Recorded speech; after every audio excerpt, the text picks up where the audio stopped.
welcome to the weekly roundup of the Evening Review. I'm Ashley Smith, the news editor of Namibian Sun.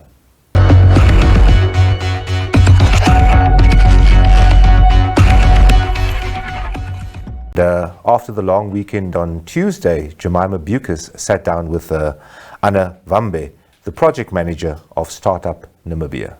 This is a section of their discussion.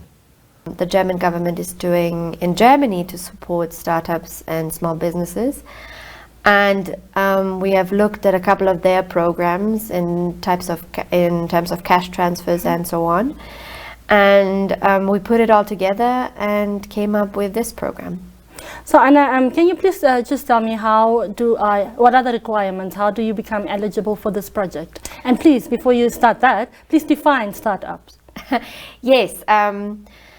How do we define a startup? So for the purpose of this grant, we define a startup as a business who has registered not later than 5 years ago. So in case you're a business and you are as young and alive and kicking as 5 years and not older than that, that's one of the qualifications that you need to fulfill in order to be eligible for the grant. And this is how we define startups for this grant. Mm-hmm. In our program, in our project, when we work with startups, we look at a couple of more criteria. So we look at your degree of innovation. Are you doing something a little bit different? Are you disrupting the industry or the sector that you're working in some way, shape or form? Mm-hmm. It doesn't need to be big, but you definitely shouldn't be doing a copy and paste of let's say, what your neighbor is doing. Mm-hmm. The second thing that we look at is, what's your growth plan? Do you want to grow fast and exponentially? Mm-hmm. And the third thing that we're looking at is your business model, your service or your product scalable to other markets outside of Namibia? So when we work with you, we want to see that whatever you're doing, we can scale it quite quickly to the region, because as we all know, the domestic market in Namibia might not be big enough for you to scale or to grow fast and quickly. Mm-hmm. Can you please tell me, how much is in the kitty and how much are you giving per startup? Yeah. Just before I go to that, I just want to reiterate, for the grant, we will not look at those criteria in terms of innovation. Are you scaling to other markets outside of Namibia?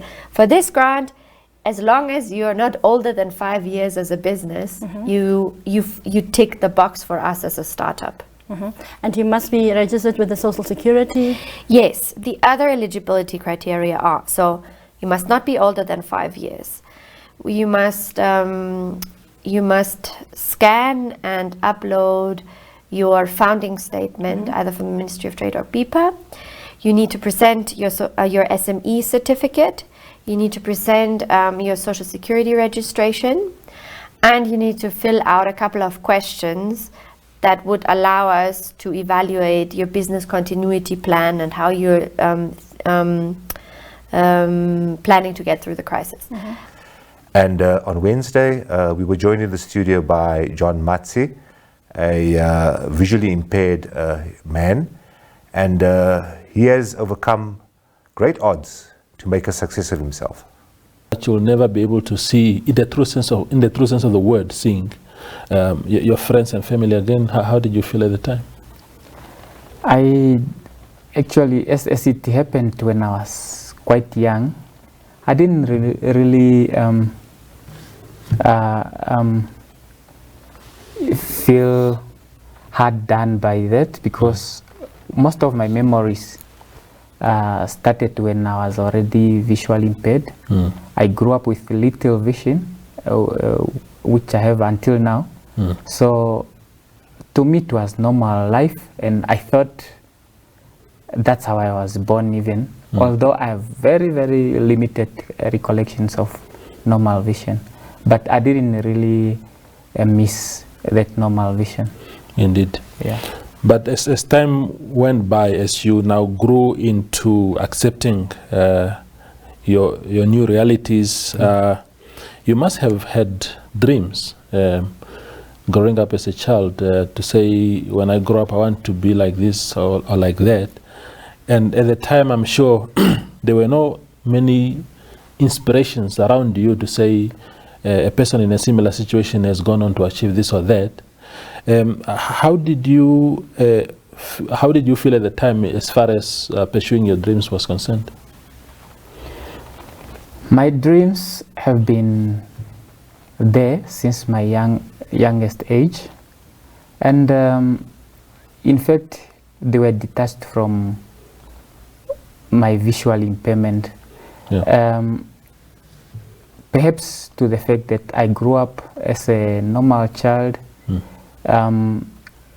looking after cattle alongside my siblings and cousins, as we grew up in an extended family. Yeah.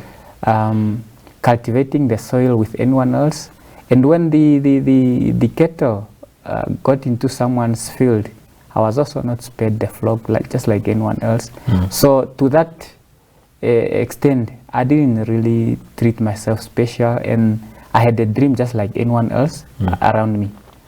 Indeed. Yeah. Tell me, John, just for context, in what kind of family did you grow up? I'm thinking of what you went on to achieve. Of course, like I said, we'll talk about that later, but did you grow up in a family that understood that actually sort of, is it a normal traditional family, or is it a family that also had a blend of understanding that they needed to take care of the future of their child? Actually, I was raised up by my grandmother, that's my mother's mother. That's where I grew up with my fellow cousins, aunts, uncles, and just like a normal extended family household in northern Namibia. So as I said, I started school quite a bit late, considering the school going age, perhaps because they didn't have knowledge about schools for children with disabilities. So that was the setup I grew up in. That was the setup. Yes. And just the kind of school, I suppose you must have started school in your village also. Did the school have the amenities necessary for a person with your condition?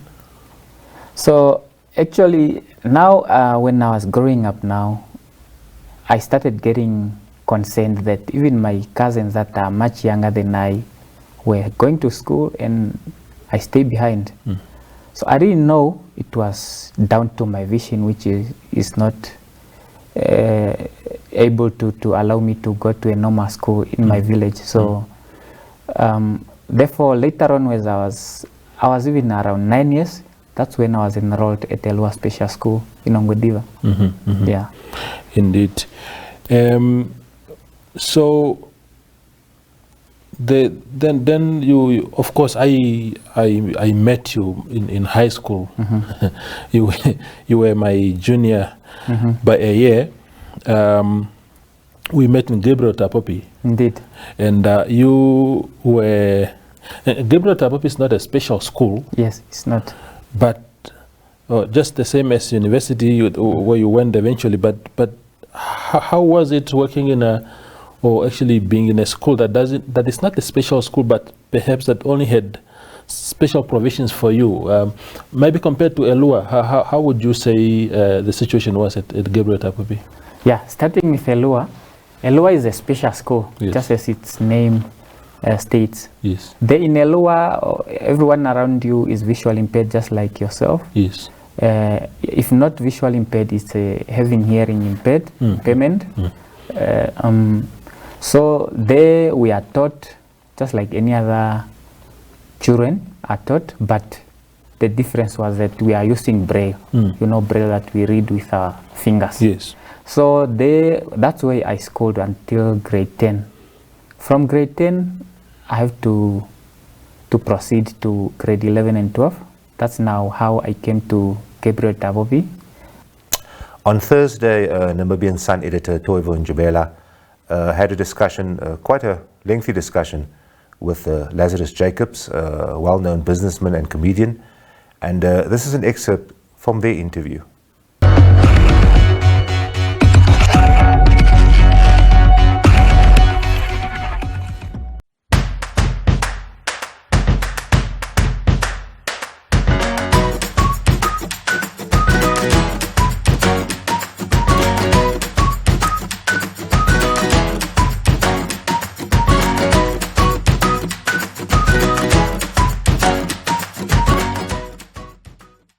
that goes without saying that there's one of the biggest challenges that a lot of black entrepreneurs face. Faces is that is credibility. You know, as a black person already, given the history of our country, you are born suspect. Yeah. So now you have a black person that's starting a business. Yeah. And business means money. So now if you go to a financial institution, you want money. We had a bank that basically told us, a bank manager that told us when we started our business, why do you guys want to be involved in business? Is this really for black people? Why don't you guys do something else, like become teachers or something? There's a manager at the bank who told us that. And that's one. Two, ever since we started our business, even long before that, our country is 30 years old.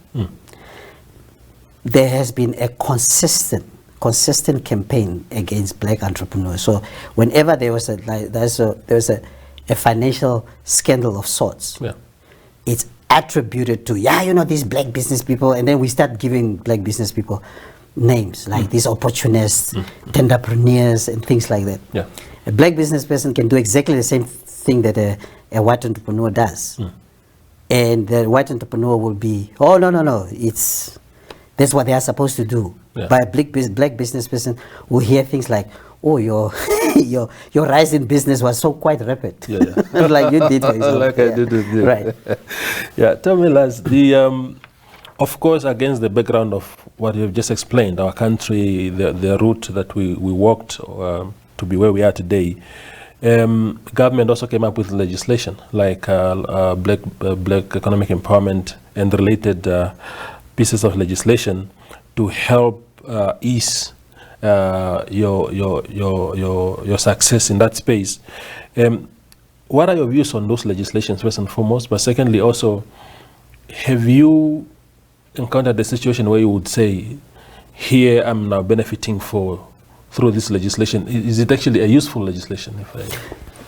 First of all, we don't have any legislation. Yeah. We are busy with legislation, and we are 30 years late. And I understand where that comes from, because when the country became independent, we were basically focused on social reconciliation and political reconciliation. Yeah. There was no concerted effort on an economic reconciliation, if you want to call it that. Yes. So, which means that at the end of the day, because there was a lack of proper legislation to govern black economic empowerment, the system became a predatory system where it was survival of the fittest. So if you're a black business person, you could go somewhere and get a loan, or you could have access to public procurement. But it was not properly managed. So a lot of these institutions like parastatals and things like that, which used to issue tenders, which are still issuing tenders, they were left to their own devices to make sure that black people will get access to public procurement. Yeah. Now, the legislation is needed. Black economic empowerment or the NEF bill or whatever is needed in our country. And Trevor, we need to start becoming uncomfortable with being comfortable in our country. We are too comfortable with an abnormal situation. Yeah. So that's why, and we can get deeper into that. That's why this type of legislation is not about just black empowerment. It's about growing the economy. A model where a minority controls the economy for the majority, it cannot work. It's a recipe for disaster. And I always say that until we enact that legislation, when you remember when we're talking about black economic empowerment, we're not just talking about people like myself who have established businesses. We're also talking about the young men and women who's an aspiring entrepreneur, who needs to, this is where we start talking about equality and equity. We need to give them an opportunity to start businesses as well. Yes. Yeah. Yes. Now, in your case, of course, you spoke about the lack of legislation that can properly shape this kind of activities. But in your case, there's a lot of people who look at you and say, maybe Lazarus has benefited from this policy or this narrative of black economic empowerment. You spoke about diversifying the business earlier on. you are in fishing, you're in, these are national resources now. Sure. Fishing, EPLs, oil and gas exploration, properties, which means ownership of land. Was it by sheer luck that you are involved in these things, or was it because they said, okay, let's get this black person into fishing, into EPLs, into gas and oil exploration, for example? You see, I think what made our model a little bit different to a lot of our brothers and sisters out there who are in the same field is this. Let's talk fish. Let's take fishing, for example. Yeah. We applied for exploitation rights for fisheries just like everybody else. Yes. So now there are some people who decided, okay, that's a get rich quick scheme. Yeah. We get a quota, we sell it, we make money, we sell the money. Yeah.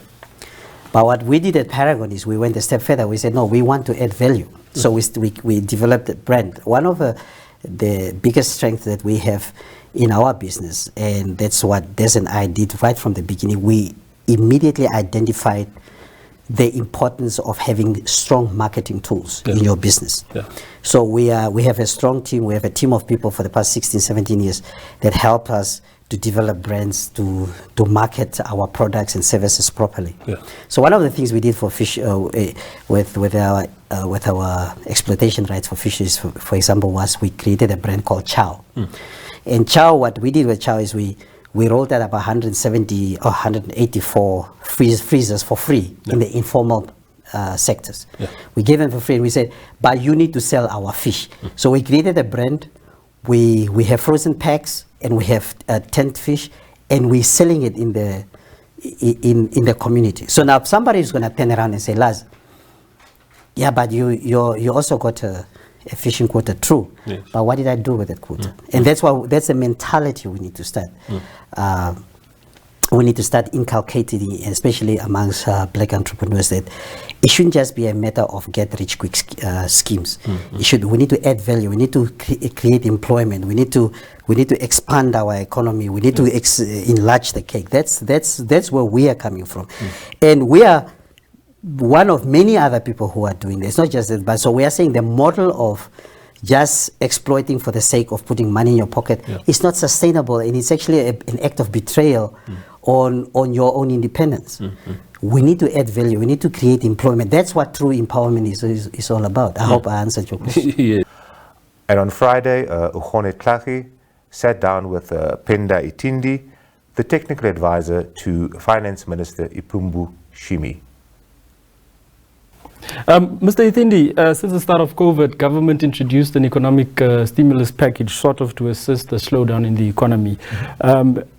And as part of the stimulus package, there was an emergency income grant. How many people has this grant? How many people have you been able to pay? Right. Thank you very much for the question. This is important, actually, and the ministry appreciates this opportunity to give information to the public and to the applicants of the emergency income grant. Since this program started on the 10th of April, with the deadline of the 30th of April in terms of the applications. So by the 30th of April, we had received about 970,000 applications.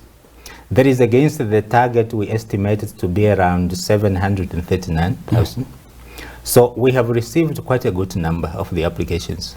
So out of the 970,000 applications which we have received, we have processed and approved 576,000 applications. That is around 60% of the total application numbers that we have received. So looking at that, really, so we are talking over 500,000 Namibians which have become recipients of the grant. The total cost to date of the payments that have been distributed is around 432,000, noting that it's 750 to pay the applicant. So we believe that it's a fairly good processing rate. We have processed the applications as they come in, but of course a number of implementation and administrative issues crop up, and that's why we have not been able then to hit the 100% processing rate of the applications. Okay. And then obviously there have been problems with people saying that some of them applied, they had tax numbers but have not been part of the formal economy for some time, and other people that were in the informal sector but still did not get their grants. Can you take us through the vetting process that the ministry applied in dispersing these funds, sort of to verify who really qualifies and who doesn't?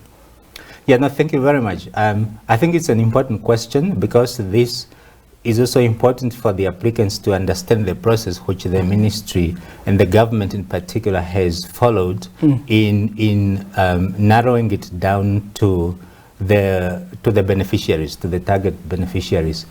First, it's important to mention that, of course, this grant is targeted to, one, people that are self-employed or employed in the informal sector of the economy. So not the formal part of the economy. And that is an important criteria which I can touch on. Then how do we filter that? Secondly, the grant is targeted to people that are unemployed. In terms of the age range, of course, as we all know, the grant targets persons aged 18 to 59 years, inclusive. So Namibians 18 years old that are unemployed or self-employed in the informal sector of the economy are the target group. Namibians who are unemployed in that age bracket are the target group. So basically then what happens is that once we receive the applications, and the applications, as we know, they are on the basis of self-nomination. People look at the criteria, and if they believe that they qualify for the grant, they apply through the online SMS message or USSD lines that we have, thanks to the support from MTC and from MobiPay, Namibia. So basically, this is how it runs. Because people are nominating, self-nominating themselves, we have to make sure that we put up criteria which leads us to ensure that the grant is targeted and to reach the intended beneficiary.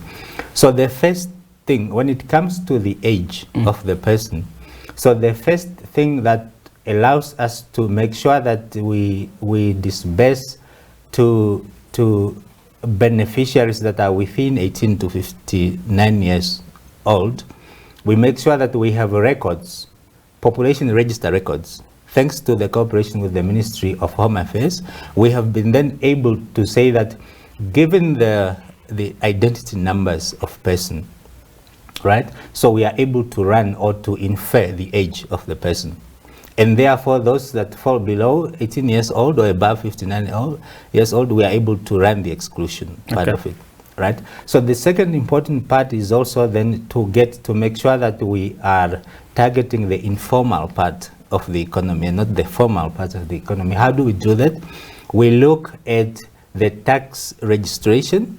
That's one, and that's where your question is. So we look at the activeness of the tax number or the tax register of that individual, right? So that would enable us to see whether the person is in formal employment and therefore regularly pays tax. So when you have flows of tax paid to the receiver, that shows that that person is employed somewhere, right? So what we have also done in relation to that is we noticed that, of course, there are the way the tax register runs and the way it's administered is that if you get a tax number, it remains with you for your entire working life, right? So whether you lose a job in between or so, the tax number is associated with you. A tax number is an equivalent of an ID number. It's a unique number. It's assigned to that person. So what we have then done is that because the tax number, registry number, leads to a person who have been employed some time back, but maybe has lost a job now, but the tax number is still active, we have then decided and entered into cooperation with the Social Security Commission. By the way, this program is actually implemented in conjunction with the Social Security Commission. We can talk about it a little bit if you like. So the essence then is that beyond the tax number, we have also then cooperated with the Social Security Commission and to check that if a person is actively registered with the Social Security Commission. That to us is a confirmation that the person is in formal employment, or if it's in the informal part of the economy, still a registered and a contributing member to Social Security. And for that reason, then we have been able to exclude persons that are in the formal sector of the economy and only relate ourselves to the informal parts of the economy.